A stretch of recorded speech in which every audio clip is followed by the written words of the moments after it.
當你要啟動alarm嘅時候，只要你將佢大力撳落去，聽到啲一聲之後，呢個鎖頭已經啟動咗alarm啦。當小偷要進行非法行動，要敲你嘅鎖頭嘅時候，佢俾第一次嘅警報聲你通知。當小偷繼續要敲你嘅鎖頭嘅時候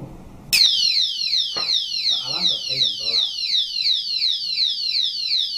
當小偷要進行另一個方法，要破壞你嘅鎖頭嘅時候，佢會嘗試揾嘢嚟撬開你嘅鎖頭。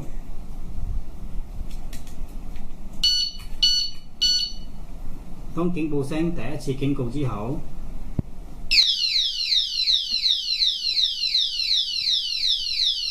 呢個鎖頭仲有一個功能，就係當你鎖喺屋企嘅鐵花嗰陣時，啟動咗alarm。當小偷知道你用呢個alarm鎖頭，佢唔會再破你嘅alarm鎖頭時，佢會整你嘅鐵花或者嘗試打開你嘅鐵花時，佢依然係有受到呢個警報聲嘅保護嘅。如果匪徒再繼續愛整你嘅鐵花或者鋸你開你嘅鐵花，佢一樣係可以有alarm響咯。仲有一個高敏度嘅防盜系統，就係當你啟動alarm，匪徒唔再用嘢嚟敲擊你嘅鎖頭，而用鋸啦，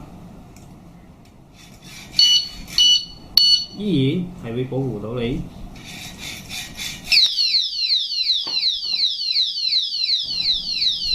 另外一種用法就係，當你係用喺鐵鏈鎖喺嗰度嘅時候，佢唔會因為而風吹而影響到個alarm嘅敏感度嘅。當小偷要鋸你嘅鐵鏈嘅時候，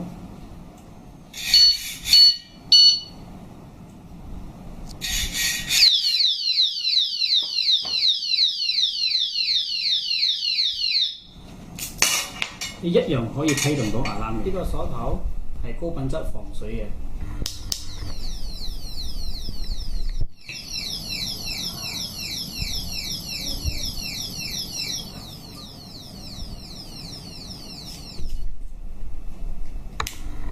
佢仲有嗰個防水嘅功能。當小偷知道你嘅大門要用alarm鎖頭嘅時候，佢改用你嘅邊皮嘅窗口鐵花要進行偷竊嘅時候，你只需要用上呢個alarm鎖頭。當小偷要進行偷竊嘅時候，要撬開你嘅鐵花，佢依然會啟動個alarm有個 warning。如果佢再繼續要撬開你嘅鐵花嚟講，